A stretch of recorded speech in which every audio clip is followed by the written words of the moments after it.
God save King George!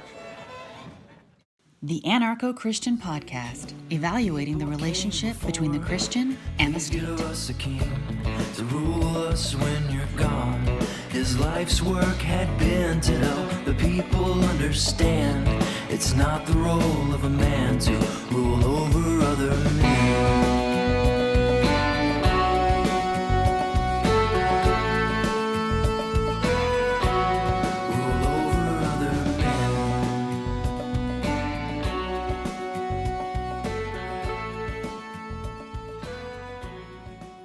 Hi, everybody. Welcome back to the show. Recently, I've seen a resurgence in the discussion of monarchy as a preferred or viable structure of government and social order. I think I've identified a few reasons why, and I'd like to get into all of them today. First, where is this promotion of monarchy coming from today? Largely, we can see it within our own liberty-minded Christian circles. So those that are promoting the idea are Christians that have already abandoned the idea of democracy and representative republics that are now sacred in the mind of the American. And more specifically, we have this idea that since our faith in a king, that is Jesus, the King of Kings and Lord of Lords, technically or necessarily means we must be monarchist, right? So before getting into what monarchy is, I'd like to address this point first. Are Christians monarchist? In a word, no. But Jesus is King of Kings, right? And even Christian anarchists have a phrase, no king but Christ, right? Now, I went over this thoroughly in episode 63, but to put it quickly here, the reason why we can say Jesus is king and not be monarchist is because this is a confusion of the horizontal and vertical relationships. The term monarchy, just as with anarchy, democracy, or oligarchy, or communism, dictatorships, etc., is a concept squarely within the horizontal relationship. This horizontal relationship is between man and man, person to person, on the same level. The vertical is the relationship between God and man. This relationship is where we find terms like theism, atheism, pantheism, monotheism, polytheism, etc., etc. For the Christian, God is necessarily above man, who is God's creation. I think this illustration makes it very easy to see the difference in the context. And monarchy, as a horizontal relationship, is the way everyone uses it. This is the natural and assumed context of the term in any discussion. I think the term being as a necessary title for Christians is a confusion of the context and the horizontal and vertical relationships.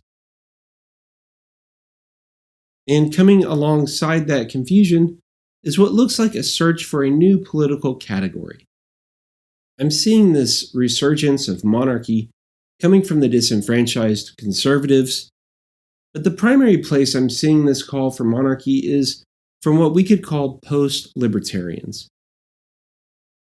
And this time, there is definitely reason to be disillusioned with things like the Libertarian Party, constitutionalism, activism for shrinking the government, but we can also see this same disillusionment in the more philosophical categories of libertarianism or anarchism.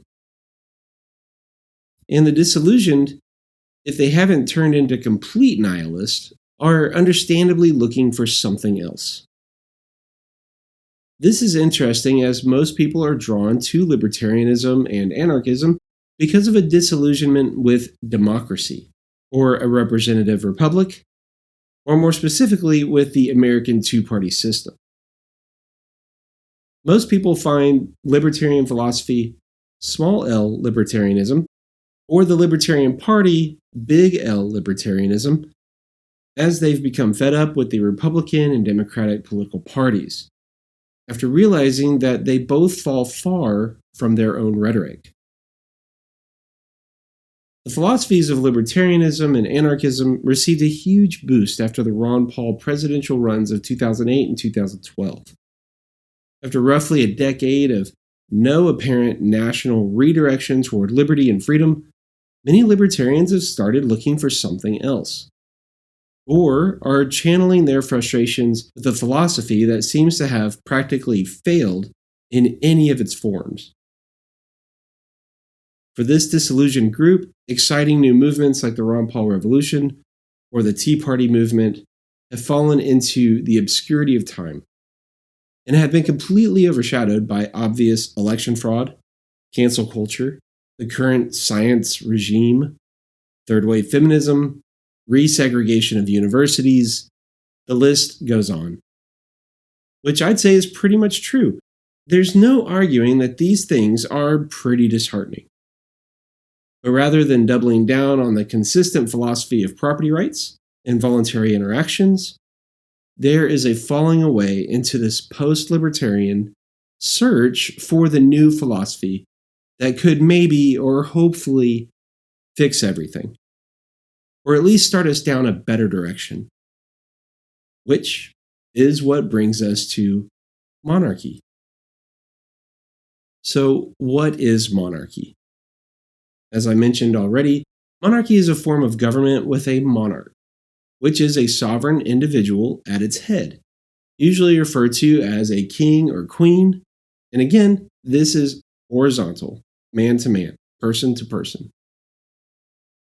There are different forms that a monarchy might be presented, like a limited or absolute monarchy, elective or hereditary, and a whole host of hierarchies from royalty or nobility.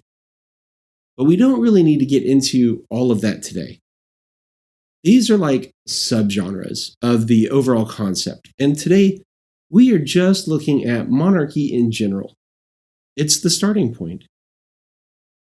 Monarchists can argue about what's the best form or process, but we are just looking at the initial step. Is it objectively good or better, and how does it start? Who has the claim of sovereignty entitled in monarchy? These are the sorts of criteria that monarchy has to pass before we can start dividing it into what form works best. If monarchy doesn't pass from the start, then it's not worth comparing the natures of the subcategories. So, does monarchy pass? Coming from the context of libertarianism, which can be summed up simply with the non-aggression principle, monarchy doesn't pass. Monarchy necessarily means that the monarch, the king or queen, does have the ability to coerce or initiate aggression. Now, in case this is too inside baseball for any new listeners, the initiation of aggression is a fancy way of saying someone started it, and it being an act of aggression. It's someone that stole from or hurt another individual.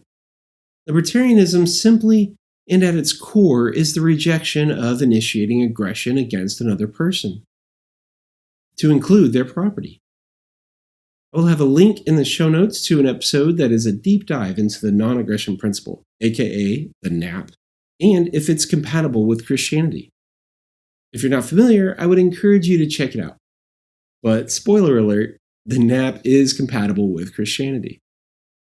This is why small L libertarianism, or its synonymous term, anarchy, is a completely appropriate political philosophy for Christians.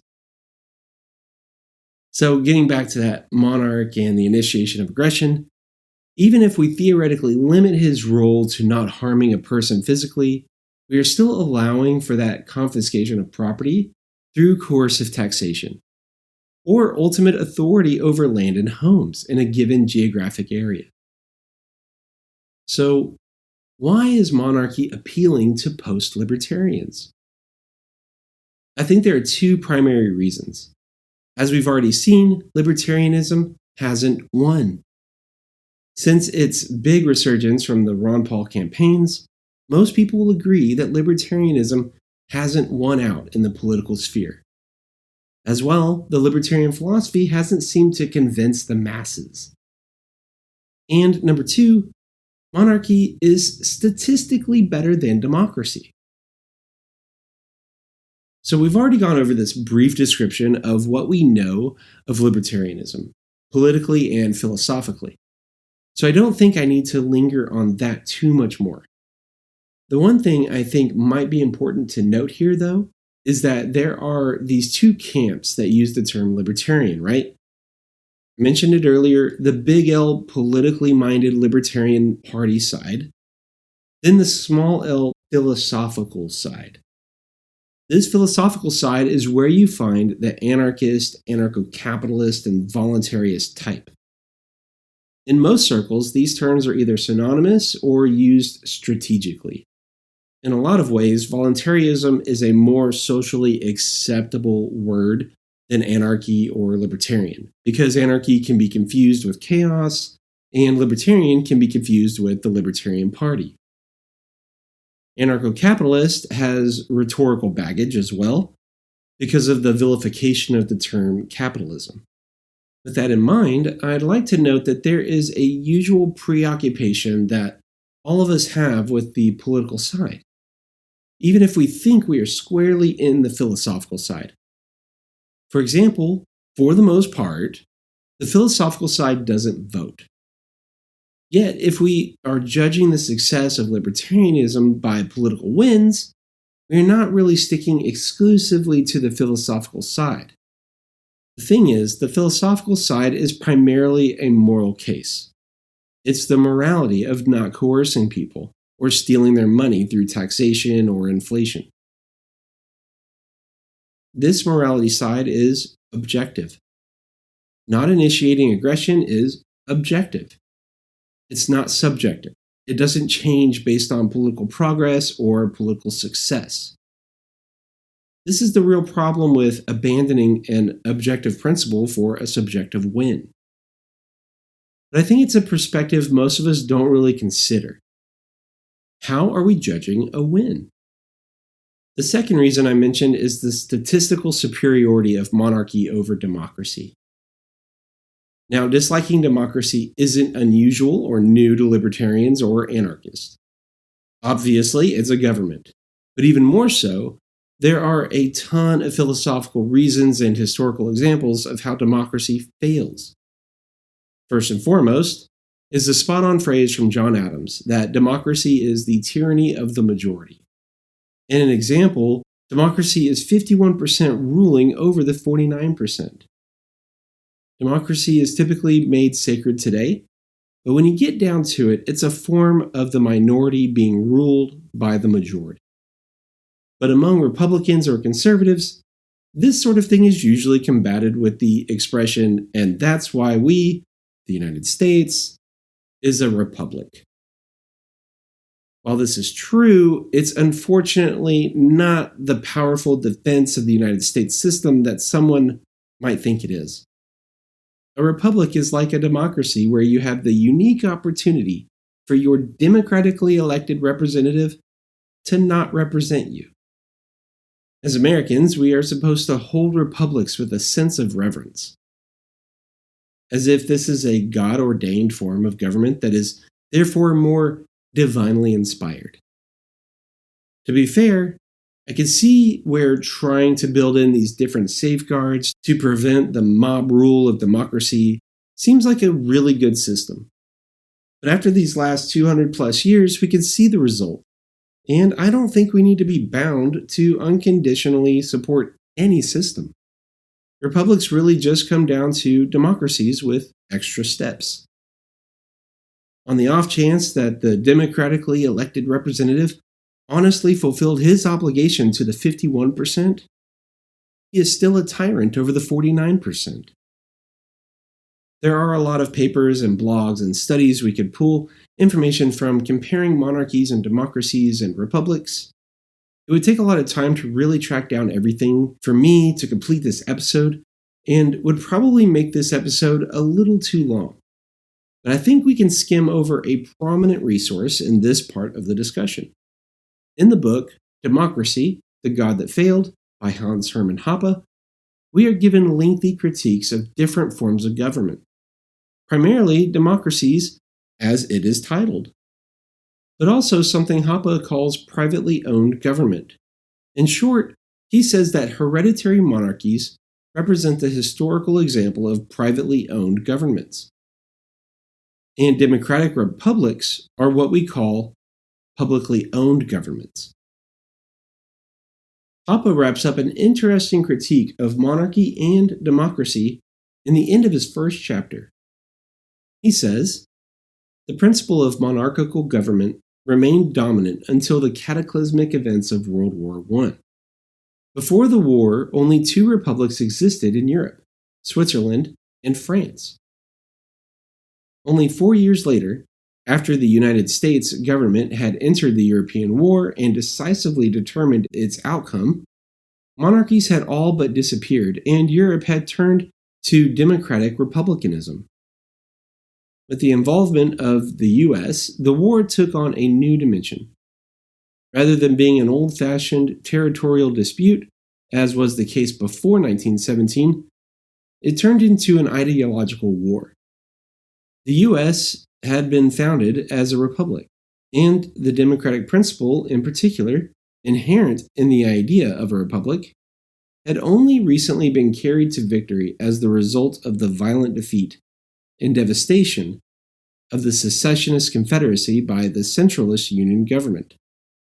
At the time of World War I, this triumphant ideology of expansionist democratic republicanism had found its very personification in then U.S. President Woodrow Wilson.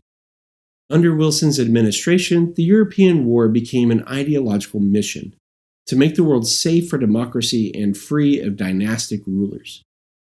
Hoppe then lists all of the countries that changed over from monarchies to democratic republics, and that the remaining monarchies no longer exercised any governmental power. He continues, a new era, the democratic republican age under the aegis of a dominating U.S. government, had begun. From the perspective of economic theory, the end of World War I can be identified as the point in time which private government ownership was completely replaced by public government ownership, and from which a tendency toward rising degrees of social time preference, government growth, and an attending process of decivilizations should be expected to have taken off. Indeed, as indicated in detail above, such has been the grand underlining theme of 20th century Western history. Since 1918, practically all indicators of high or rising time preferences have exhibited a systematic upward tendency. As far as government is concerned, democratic republicanism produced communism. And with this, public slavery and government-sponsored mass murder, even in peacetime. Fascism, National Socialism, and lastly, and most enduringly, social democracy, liberalism. Compulsory military service has become almost universal. Foreign and civil wars have increased in frequency and in brutality. And the process of political centralization has advanced further than ever. Internally, democratic republicanism has led to permanently rising taxes, debts, and public employment. It has led to the destruction of the gold standard, unparalleled paper money inflation, and increased protectionism and migration controls. Even the most fundamental private law provisions have been perverted by an unabating flood of legislation and regulation. Simultaneously, as regards civil society, the institutions of marriage and family have been increasingly weakened, the number of children has declined, and the rates of divorce, illegitimacy, single parenthood, singledom, and abortion have increased. Rather than rising with rising incomes, savings rates have been stagnating or even falling. In comparison to the 19th century, the cognitive prowess of the political and intellectual elites and the quality of public education have declined. And the rates of crime, structural unemployment, welfare dependency, parasitism, negligence, recklessness, incivility, psychopathy, and hedonism have increased. There are a lot of specific statistics that could be reviewed to dig further into Hoppe's claims, but this is a very thorough defense many monarchists today will lean on. The unfortunate part is that they will take these facts, that show the illegitimacy and danger of democracy in comparison to the monarchies before World War I, and then choose monarchy as if it is the only other option, which then creates this ideal of monarchy that is not only superior to democracy, but it is an objective superior ideology to all things. But if the monarchists would read the next paragraph, they might see that Hoppe is not claiming that monarchy is the chosen way to order society. He says, ultimately, the course of human history is determined by ideas, whether they are true or false. Just as kings could not exercise their rule unless public opinion accepted their rule as legitimate, so democratic rulers are equally dependent on public opinion to sustain their political power. It is public opinion, therefore, that must change if we are to prevent the process of decivilization from running its full course. And just as monarchy was once accepted as legitimate, but is today considered to be an unthinkable solution to the current social crisis, it is not inconceivable that the idea of democratic rule might someday be regarded as morally illegitimate and politically unthinkable. Such a delegitimation is a necessary precondition to avoiding ultimate social catastrophe. It is not government, monarchical or democratic, that is the source of human civilization and social peace, but private property and the recognition and defense of private property rights, contractualism, and individual responsibility. Maybe this is a good time for a disclaimer. I wish I didn't need to do this, but I'm sure some listeners got a little uneasy when I brought up Hans Hermann Hoppe. The reason why is because he became a sort of figurehead for the alt-right. It was around 2016 and 2017 that the United States saw a resurgence in a white nationalist movement. Many of these guys came out of libertarian fringes and very much idolized Hoppe's work that promoted covenant communities and supported physical removal of anyone that was outside of the moral or political persuasion of the tribe or community. Regardless of how we want to look at that, or how we think we could nuance it, the idea of violently cleansing a region became a joke and rallying cry to some. So I do think Hoppe's work is beneficial in theorizing and diving deep into the philosophy of ordering voluntary communities and how that works with private property, even if I don't support all the methods he might condone, and it especially means that I do not condone the extremists that take his writings and turn it into a tiki torch march.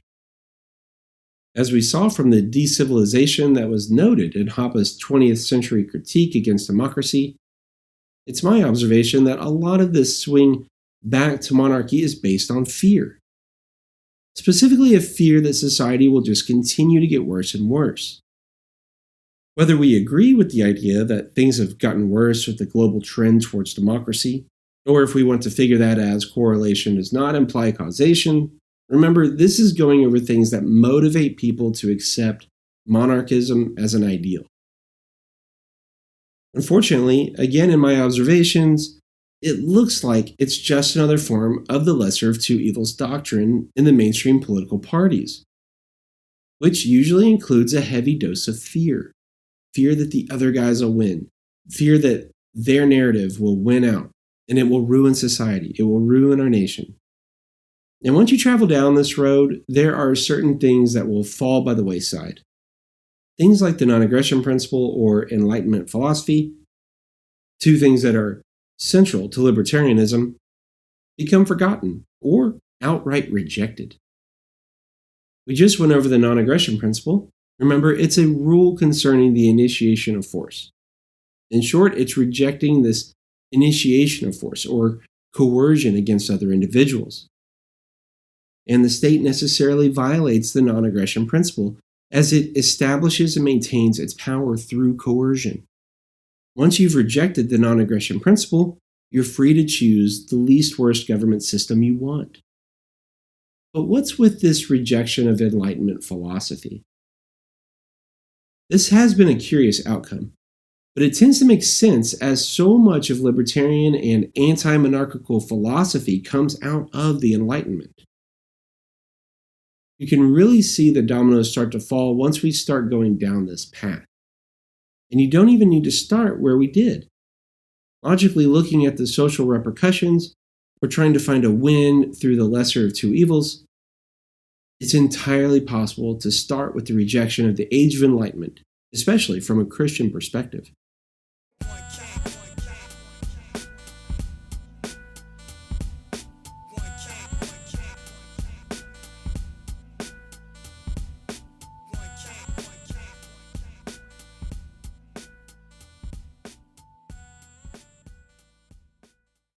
The Age of Enlightenment is also called the Age of Reason, and it doesn't take too long to see the deistic and agnostic thinkers involved in it, or that were spawned from this Enlightenment.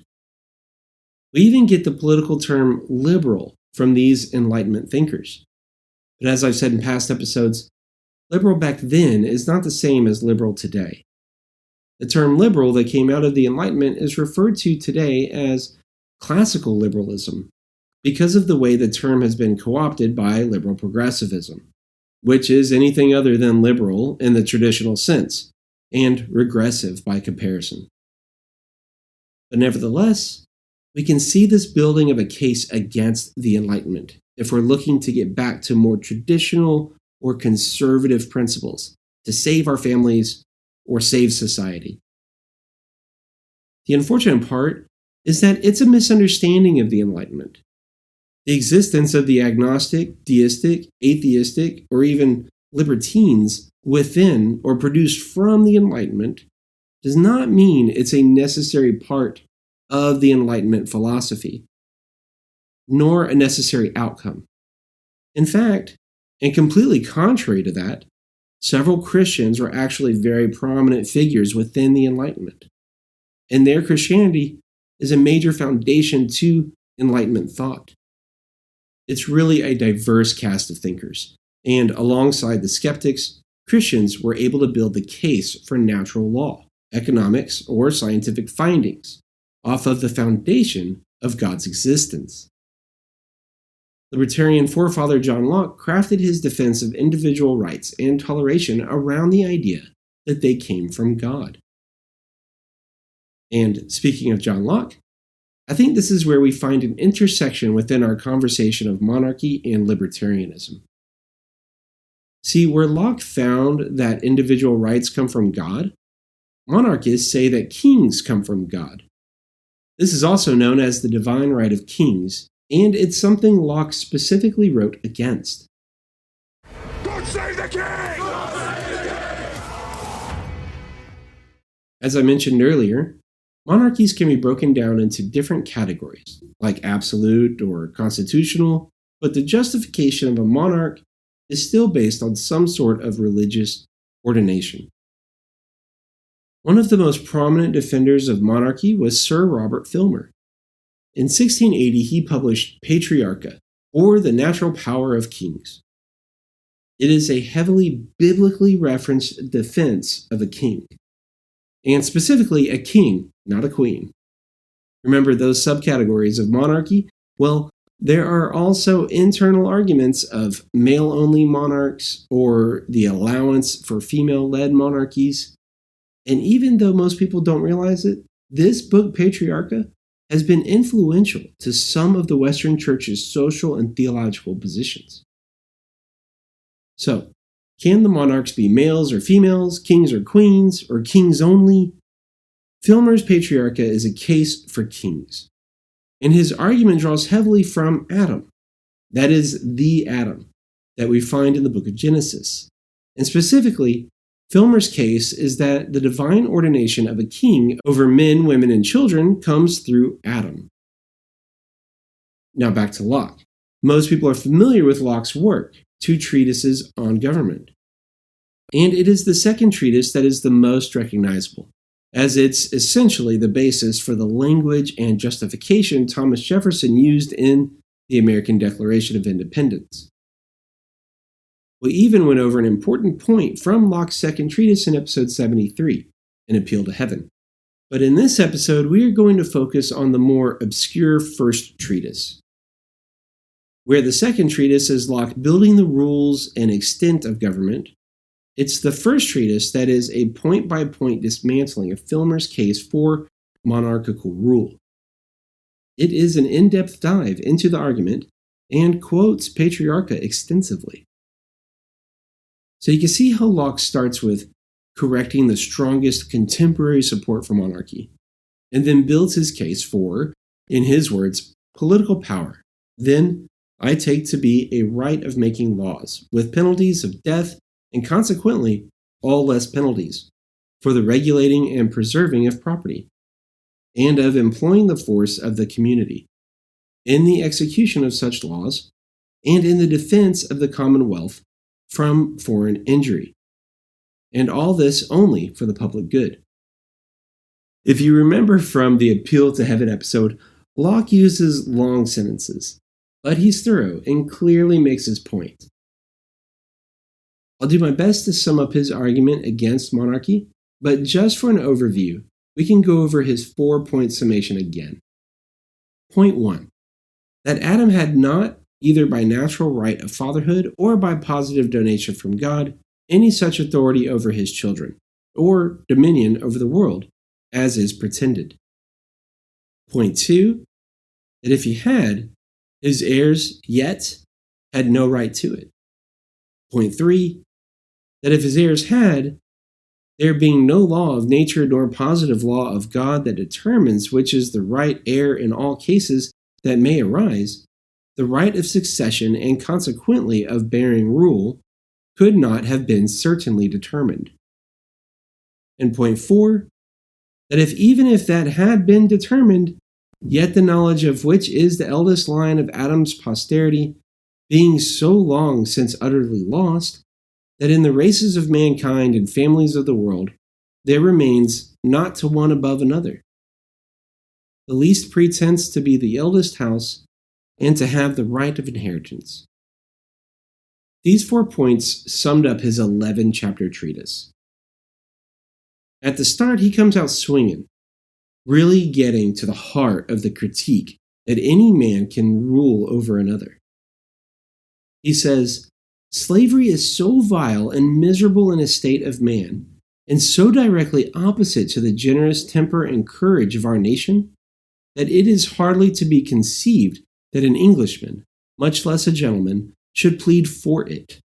And truly I should have taken Sir Robert Filmer's Patriarcha as an otherwise treatise, which would persuade all men that they are slaves. He continues a few digs at Filmer and states, I therefore took it into my hands with all the expectation, and read through it with all attention due to a treatise that made such a noise as its coming abroad, and cannot but confess myself mightily surprised that in a book which was to provide chains for all mankind, I should find nothing but a rope of sand. Locke then makes a couple more jabs and asks the reader to allow him to speak freely against the man who is the great champion of absolute power and the idol of those who worship it. He then explains that Filmer's system lies in a little compass. It is no more but this, that all government is absolute monarchy, and the ground he builds on it is this, that no man is born free. This really is the philosophical hurdle that monarchists have to get over, whether they have read Filmer or not. Remember, we talked about the dominoes falling, and to support these kingships, you must support the initiation of force, as well as the inevitable and rightful involuntary servitude of others. And as he quotes in the beginning of chapter 2, Sir Robert Filmer's great position is that men are not naturally free. With page numbers noted, he extensively quotes Filmer when he says men are born in subjugation to their parents, and therefore cannot be free. And this authority of parents he calls royal authority, fatherly authority, and right of fatherhood. Locke then sums up Filmer's case by stating that he acquaints us how his fatherhood began in Adam, continued its course, and kept the world in order all the time of the patriarchs till the flood, got out of the ark with Noah and his sons, made and supported all the kings of the earth till the captivity of the Israelites in Egypt. And then the poor fatherhood was under hatches till God, by giving the Israelites kings, re-established the ancient and prime right of the lineal succession in paternal government. See, I know this is somewhat antiquated, but these critiques are addressing the same criticisms we have today. Criticisms of our benevolent public servants piously presenting government as a parental figure, and to top it all off, using the Bible to back it all up. So Locke continues to sum up Filmer's points, with page number references, about the lordship that Adam had by command, and that it was absolute dominion. Quote, dominion of life and death, making war and concluding peace. Adam and the patriarchs had absolute power of life and death. Kings, in the right of parents, succeed to the exercise of supreme jurisdiction.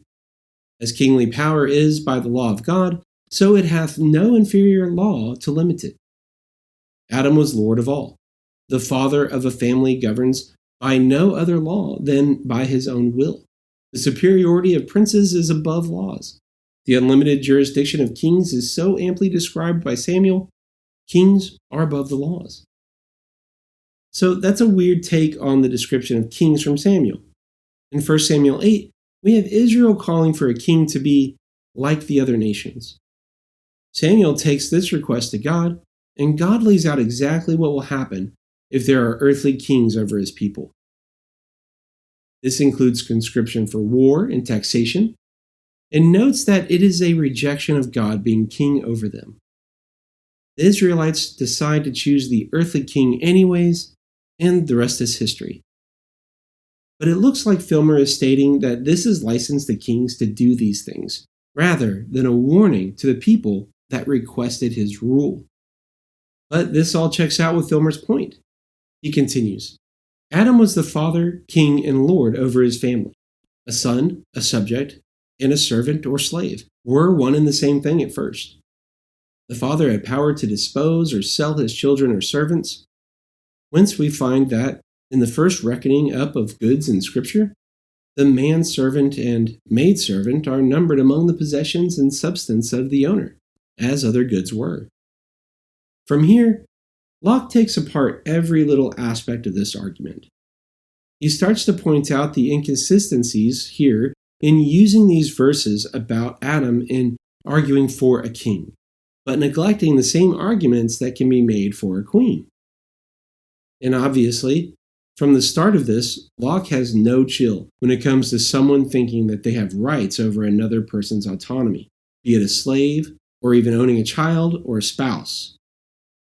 There is no compromise from Locke, as it should be. I think here's a good time to say that there is an older episode on self-ownership that I will link to in the show notes in case you would like to dive a little deeper into this subject. The next 4 chapters, Locke handles each aspect of Adam's supposed sovereignty, in that it was granted to him by creation, chapter 3, by donation, chapter 4, by the subjection of Eve, chapter 5, and by fatherhood, chapter 6. By creation, Filmer says that Adam was appointed monarch of the world as soon as God created him. But Locke argues that you can't be the de facto monarch at a time when there isn't an actual government, and no subjects to be governed. And Filmer actually acknowledges this, but Locke really dives into the conflict and contradictions involved in this argument.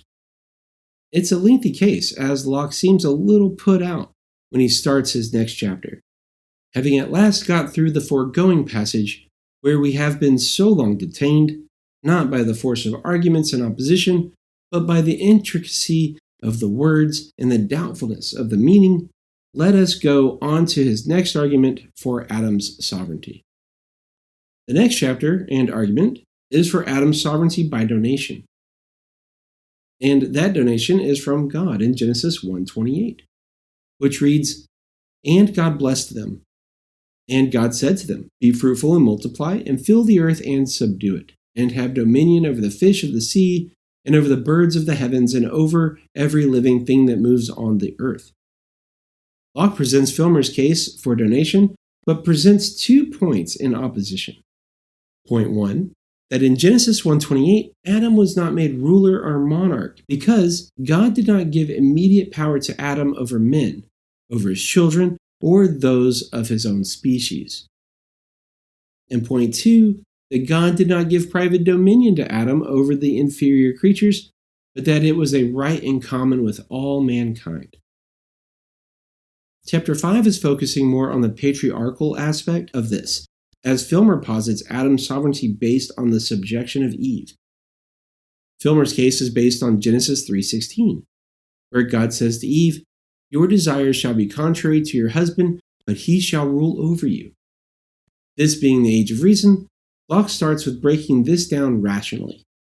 He points out that this was a time of mutual judgments for both man and woman's disobedience, that we cannot suppose that this was the time wherein God was granting Adam prerogatives and privileges, investing him with the dignity and authority, elevating him to dominion and monarchy. He then humorously points out that if this passage makes Adam a monarch, then God made him but a very poor monarch, such as Filmer himself would have counted it no great privilege to be. God sets him to work for his living, and seems rather to give him a spade into his hand to subdue the earth than a scepter to rule over its inhabitants. Locke then goes into great lengthy paragraphs to point out the contradictions from Filmer's argument.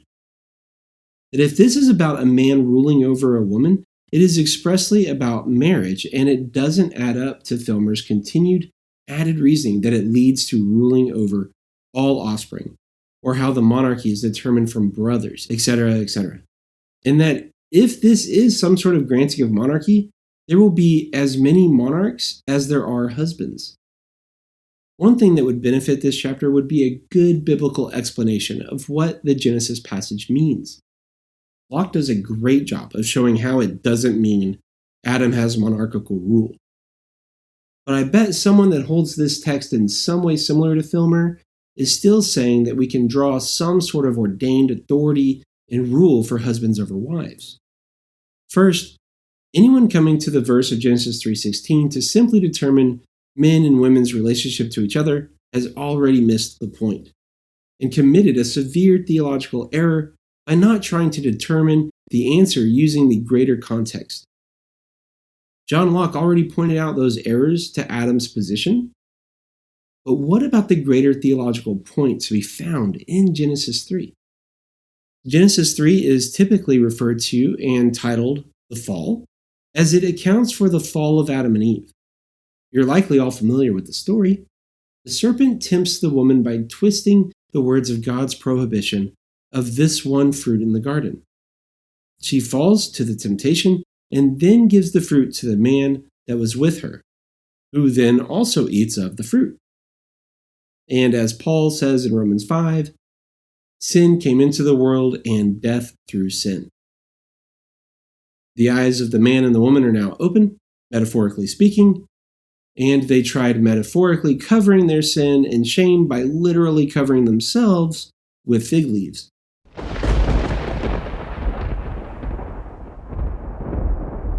And that's the fall. Often missed is the next aspect. That is the display of God's grace and mercy, as well as the promise for their salvation and the salvation of their descendants. If you haven't considered the passage like that, let's look at what happens immediately after. They heard God walking through the garden, not on a rampage to immediately bring the sinners to justice and to give them what they deserve, but in a way to seek after and call his children to come to him, to repent and to confess. The man immediately blames the woman and then blames God. And the woman blames the serpent. God then curses the serpent and gives the promise that this woman's offspring will be harmed by the serpent, but that he will crush the serpent's head, which is actually the first proclamation of the good news of Christ, who, as we know now, is the offspring of the woman that God is referring to. The term offspring is used in a singular way, and it is Jesus that is the offspring, who defeats the work of the serpent a few thousand years later with his death on the cross, and then defeats death with his resurrection 3 days later. Next, God turns to the woman, and that's where we find the verse that's been in question in this chapter. Now, I usually use the ESV, but this time it does a particular disservice by rendering the line, "Your desires shall be contrary to your husband, but he shall rule over you." There's actually no support contextually to make the translation of the original language to the word contrary. So most translations will say more accurately, "Your desire will be for your husband, and he shall rule over you."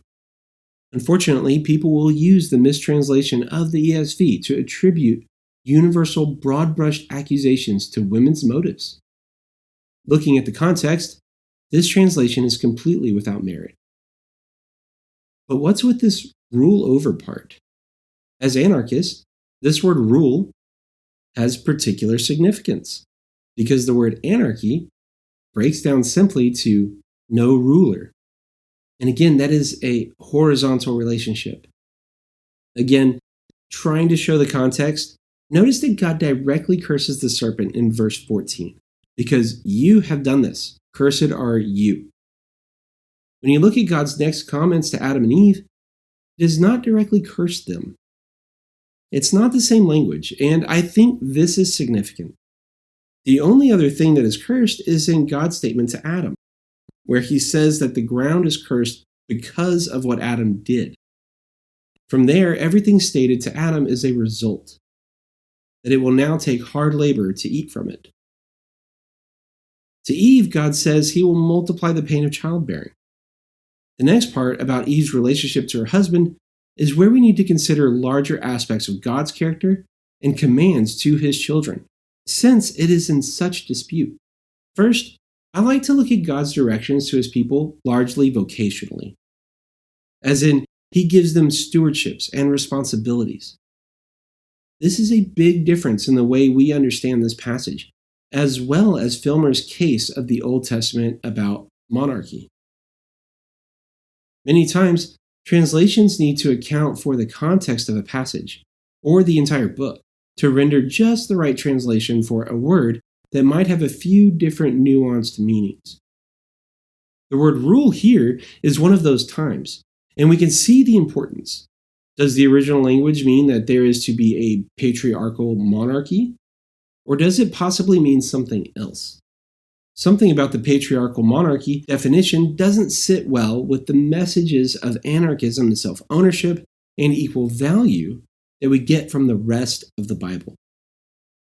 With that in mind, it is interesting that the word for rule in the original Hebrew has a few different uses. Sometimes it is used for a rule in this kingly sort of way, but other times it's used vocationally. For example, a servant that oversees the home in Genesis 24:2. When you take this alternate perspective of the term rule that has other occurrences and pair it with God's commands to love and serve, we have a very different reading of this verse. Let's hear it again from the NASB. There are 3 sections to Genesis 3:16. Let's call it A, B, and C. To the woman he said, "I will greatly multiply your pain in childbirth." That's part A, the punishment. Part B, "In pain you shall deliver children." So part B is simply acknowledging the previous statement. "Yet your desire will be for your husband." I like the way the NASB emphasizes this "yet" in part C. Yet, as in, even though there is this pain that is a result of your union with your husband, you shall still desire and long for your husband. This is a promise to Eve that is actually very encouraging. Then part C, "And he shall rule over you."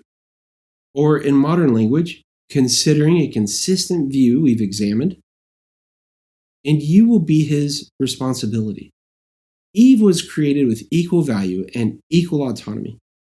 Adam's role, and the general husband's role, is the same as the general Christian role, to love, not establish a position of authority that puts his wife in the same category as a slave, a position that subjects her and relegates her to merely a position of property. So again, even though there is this increase of pain, she has her husband whose responsibility it is to watch after her and care for her. I know it seems we veered a bit from our original arguments from Filmer, but remember, this is what Filmer's Patriarcha specifically says, and what Locke led with in the first sentence of his rebuttal. It is probably the most important point. And to add one more note to this vocational view, Martin Luther is known for saying, God doesn't need your good works, your neighbor does.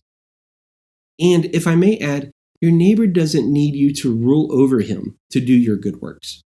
There isn't any direction prior to the fall that places Adam in a sense of kingly authority over Eve. And directly after, we don't see Adam acting in any way like an earthly king either. He's tilling his own soil rather than forcing his wife and kids' subjects to do it. And directly after the fall, he names his wife Eve, which means the mother of all the living. This strongly acknowledges Adam's understanding of the prophetic words of a savior coming from Eve, and just doesn't seem consistent with a king naming a subject. All right, I know that was a little bit lengthier than our other chapter reviews, but I think it's important to the points that are being brought up in chapter 5. Like I said at the start, Locke handled very well showing that this verse did not support Filmer's case for monarchy. But I thought we still needed a thorough refutation of any pretense of a governing rule over women generally, or wives specifically. In chapter 6, Locke addresses the similar argument of Filmer's proposed sovereignty of Adam by fatherhood. Locke also continues a little jest toward Filmer, saying that this title of fatherhood Filmer is so pleased with that you will find it brought up in almost every page. He then sums up some of his case with, not only Adam, but the succeeding patriarchs had, by right of fatherhood, royal authority over their children. This subjugation of children being the fountain of all regal authority. Then Locke continues his critique. This being, as one would think, by his so frequent mentioning it, the main basis of all his frame. We may well expect clear and evident reasoning for it, since he lays it down as a position necessary to his purpose, that every man that is born is so far from being free, that by his very birth he becomes a subject of him that begets him. He goes a little further, critiquing the idea of being born free or a slave. But humorously, he concludes the intro to this chapter, but let us hear the reasons others give for it, since our author offers none. So that's what he does for the remainder of the chapter, and it's one of the longest chapters in the treatise. He sums up the argument as, fathers have power over the lives of their children because they give them life and being, but counters it with 2 points. 1, because you give someone something does not mean that you can take it away.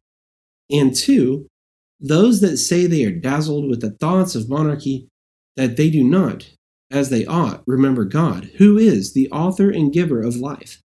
It is in him alone we live, move, and have our being. He goes on further to show our begetting of our children doesn't compare with the creation that only God is capable of and responsible for. But then he says, let's pretend that parents do make their children and then do have absolute power. If this is true, then the father would have joint dominion with the mother, and possibly even a smaller claim, since the mother does the majority of the work in a child's development, birth, and nourishment.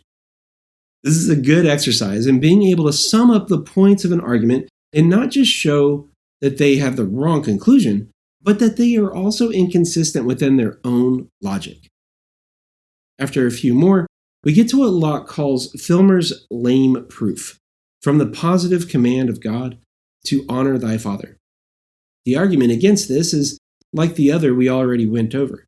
Even if it did give this monarchical power of the father over a child, then it would give equal authority to the mother, since the rest of the command is to honor thy mother. He then offers a great list of many verses that show what he calls the constant tenor of Scripture to present the mother and father equally. Locke also shows the inconsistency of making political power from honor thy father, when we consider how that works with grandfathers. As well, he uses the argument again of every husband would be a monarch by saying that every father would also be a monarch. He says that this argument overthrows our author's monarchy, since it being to be paid by every child to his father, even in society, every father must necessarily have political dominion, and there will be as many sovereigns as there are fathers. Besides that, the mother too hath her title, which destroys the sovereignty of one supreme monarch. Locke then continues to show the inconsistencies as he looks to apply these arguments directly to Adam, and then Adam's children, Cain and Seth, and then their children. He says, here there are two absolute ultimate powers existing together, which I would love anybody reconcile one to another or to common sense. He also calls it absurd to have an absolute, unlimited, nay, unlimitable power in subordination to another, so as manifest a contradiction, that nothing can be more. Adam is absolute prince and the ultimate authority of fatherhood over all his posterity. All his posterity are then absolutely his subjects. As our author says, his slaves, children, and grandchildren are equally in this state of subjection and slavery, and yet, says our author, the children of Adam have paternal, i.e., absolute ultimate power over their own children, which in plain English is they are slaves and absolute princes at the same time and in the same government. All right, the next chapter. Chapter 7 briefly brings up many of the contradictions Locke has already exposed, but examines at length the contradiction of passing down property and sovereignty once the father dies. If every man that is born by his very birth becomes a subject to him that begets him, this necessarily follows that a man by his birth cannot become a subject to his brother, who did not beget him. He looks at both Adam and his sons, and Noah and his 3 sons, to try to apply the flawed logic. He sums it up to show that Filmer frequently jumbles together multiple concepts, and even omits either where it sounds best to do his purpose. But, Locke says, the absurdities of this will more fully appear in the next chapter. So, on to chapter 8, which is titled, Of the Conveyance of Adam's Sovereign Monarchical Power. Locke starts his critique of the conveyance of monarchical power by quoting Filmer directly. Adam being monarch of the whole world, none of his posterity had any right to possess anything, but by his grant or permission or by secession from him. This chapter is relatively short and consists of Locke finding other quotes throughout Patriarcha to show that Filmer actually provides more ways to convey or acquire royal authority, besides just grant or secession. The list of possibilities Locke finds given by Filmer in total are inheritance, grant, usurpation, and election. It's kind of funny at this point because Locke is starting to show that he is growing tired of this whole argument, and it's probably why the chapter is so short. He writes at the end of it, first calling all of it so strange a doctrine, then stating that these contradictions lie so open that the very reading of our author's own words will discover them to be ordinary understanding. And though what I have quoted out of him might well excuse me from any further trouble in this argument, yet having proposed to myself to examine the main parts of his doctrine, I shall a little more particularly consider how inheritance, grant, usurpation, or election can any way make out government in the world upon his principles, or derive to any one a right of empire. From this regal authority of Adam, had it been ever so well proved that he had been absolute monarch and lord of the whole world. With that, he examines monarchy by inheritance from Adam in chapter 9, and then in chapter 10, the heir to Adam's monarchical power. I'm not going to spend a ton of time looking into every aspect of these chapters because I think the point has been made that there isn't a monarchical power to pass down from Adam. And Locke even suggests that regardless of this point he's made, he will take time to show further and further contradictions to the logic that has Adam's power translating to governments of the world. The arguments get pretty dense, but Locke sums up his findings with this. And thus we see, as Adam had no such property, no such paternal power, as given him sovereign jurisdiction over mankind, so likewise his sovereignty built upon either of these titles, if he had any such, could not have descended to his heir, but must have ended with him. Adam therefore has been provided being neither monarch nor his imaginary monarchy hereditable. The power which is now in the world is not that which was Adam's, since all that Adam could have, upon our author's grounds, either of property or fatherhood, necessarily died with him, and could not be conveyed to posterity by inheritance. And even with that point being made, Locke will then go into chapter 10 to consider whether Adam had any such heir to inherit his power as our author talks of. So chapter 10, of the heir to Adam's monarchical power. This is another short chapter in which Locke uses Filmer's own illogical words to quickly shut down the argument. He references a couple quotes at the start, like, "There is one man amongst them that in nature hath a right to be king of all the rest, as being the next heir to Adam, and all the other subjects to him. Every man by nature is a king or a subject." And another, "If Adam himself were still living, and now ready to die, it is certain that there is one man, and but one in the world, who is next heir." Locke quickly shows that we then need to find the true heir of Adam and seat him on this throne. And then all the kings and princes of the world ought to come and resign up their crowns and scepters to him. And if there be but one heir of Adam, there can be but one lawful king in the world. And there be more than one heir of Adam, every one is his heir. And so every one has regal power. Betwixt these two, the right of heir cannot stand, for by it either but one only man, or all men are kings. And then in Locke's most mic drop sort of moment, "Take which you please, it dissolves the bonds of government and obedience, since if all men are heirs, they can owe obedience to nobody. If only one, nobody can be obliged to pay obedience to him till he be known and his title made out." All right, chapter 11 is the final chapter of the first treatise, and it is titled, Who Heir? It's the longest chapter of the treatise because, as Locke says in its start, that the great question which in all ages had disturbed mankind and brought on them the greatest part of those mischiefs which have ruined cities, depopulated countries, and disordered the peace of the world, have been, not whether there be power in the world, not whence it came, but who should have it. This is a great point as I try to bring this around to my earlier points about monarchy. Even if monarchy were an ideal system, who should have that power? But as we see, it won't stop any of the issues we would hope to avoid by switching to monarchy. Even as Hoppe alluded to in the chapter on democracy that we went over, times of monarchy still had its share of horrendous, destructive, immoral outcomes and behaviors.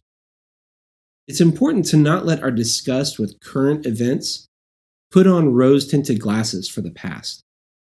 But getting back to Locke's point, he first sets out to show that Filmer's explanation of the heir is vague and doesn't actually answer this important question.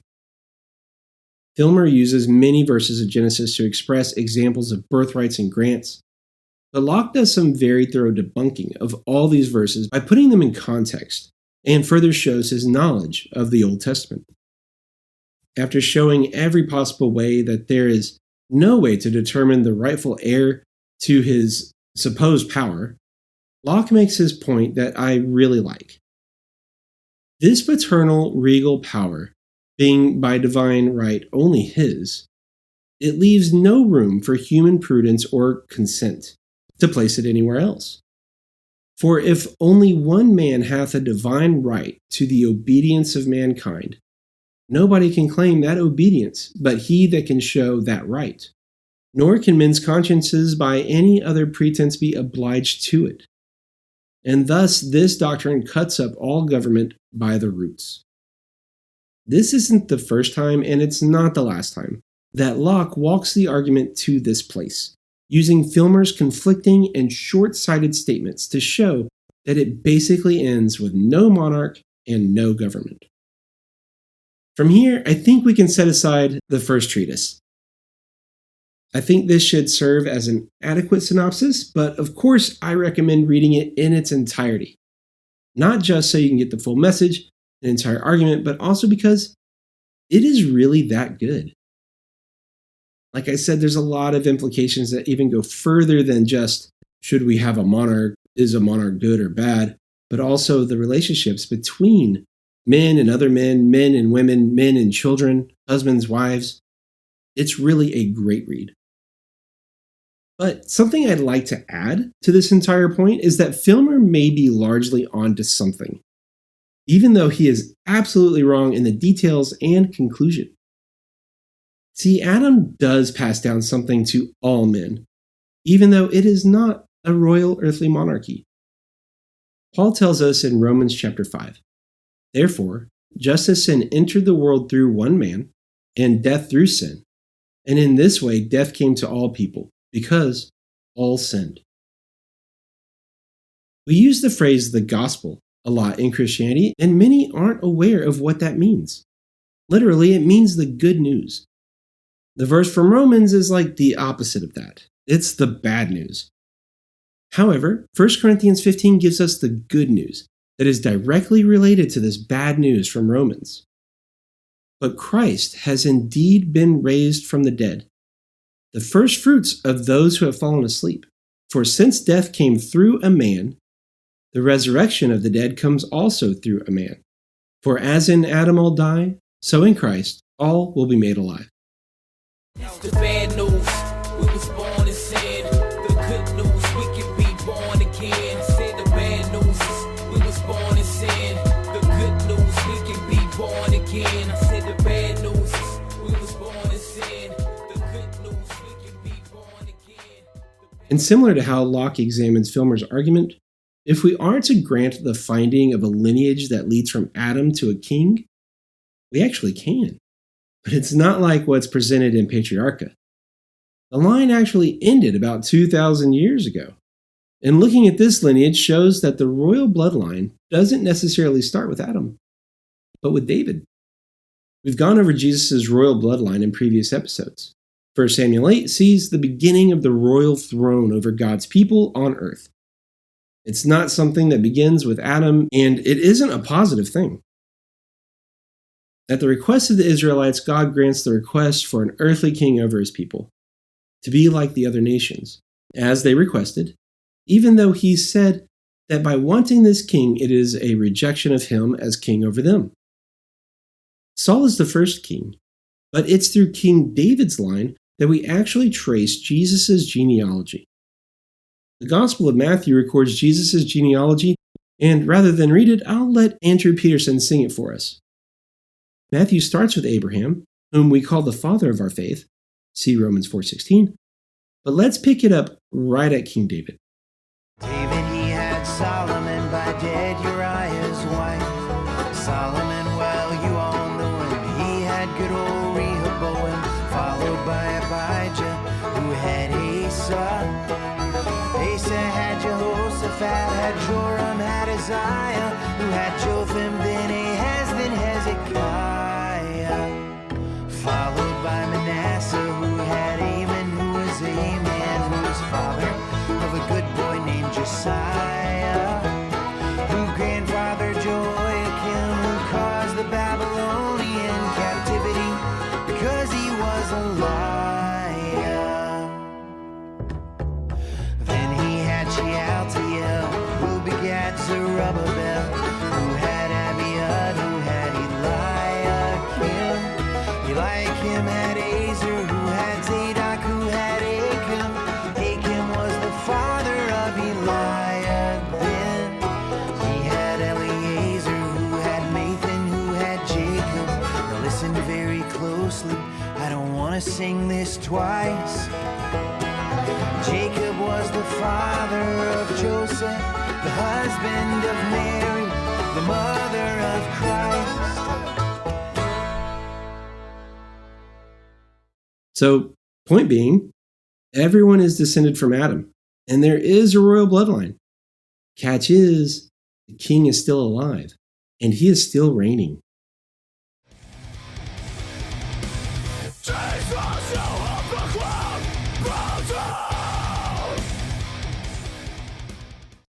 Thanks for going through this dive into monarchy with me. I hope you enjoy it as much as I did. I hope it gave you a lot to think on, or inspires you to look further into the books and resources we went over. I understand the desire to find something that works, some kind of philosophy that actively changes things politically. I think it's just important to understand what anarchy is, especially in comparison to these other political theories or ideologies. Anarchy isn't something we do to force change. And we should take care to realize that we shouldn't be measuring progress by the sacrament of voting.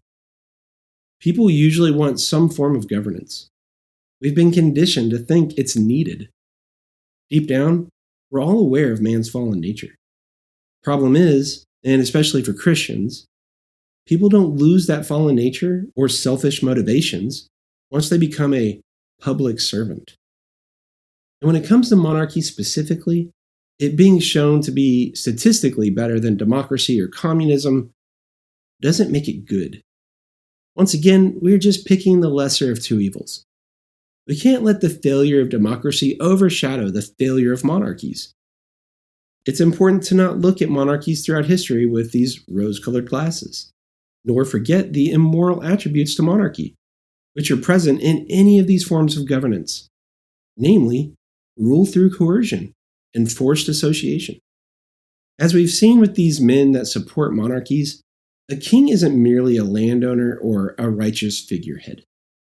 Counsel the actions of any monarch in history, or ask any form of royalty still around today, and the answer will always be that they are more than that.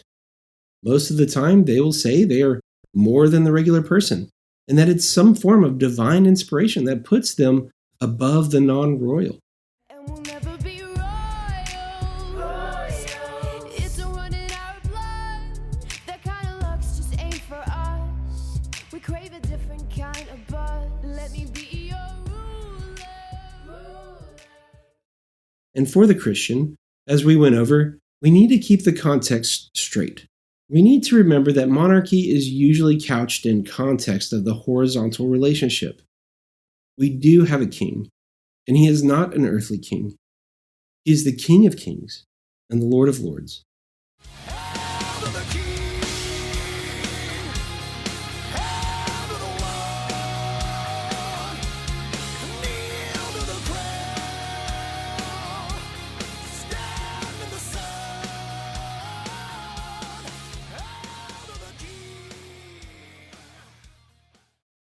I'll have links to everything we mentioned and went over today in the show notes. Don't forget to subscribe to the Anarcho-Christian podcast on whatever podcatcher you're using. If you're not sure where to find us, visit anarchochristian.com/subscribe. There you'll find links to subscribe to the podcast on iTunes, Stitcher, Android, Google Play, Spotify, and YouTube. If you're enjoying the podcast, please consider letting us know by leaving a 5-star rating and review on iTunes, or wherever you catch the episodes. Also, like and share the episode on Facebook or the other social media sites. You can support the show with a monthly donation through Patreon or Subscribe Start, or a one-time donation through PayPal. You can visit us on those sites, or you can visit the Support the Show tab on anarchochristian.com. That will take you to a page where you'll find links to Patreon, Subscribe Start, and PayPal. And thank you to all of our patrons. I really appreciate your support. So I think that's it for today. Grace and peace, no king but Christ. He cried out to God, won't you help them to believe? This power is illusion, the need to rule is greed. Your love and your light is really all they need.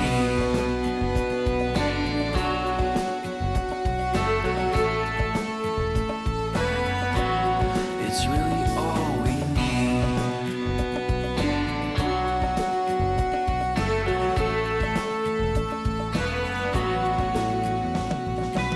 Thank you for listening to the Anarcho-Christian Podcast. Subscribe to our email notifications at anarchochristian.com, like us on facebook.com/anarchochristian, and follow us on Twitter at anarchoxp. Subscribe to our podcast and YouTube to join us next time as we continue to evaluate the relationship between the Christian and the state. No king but Christ.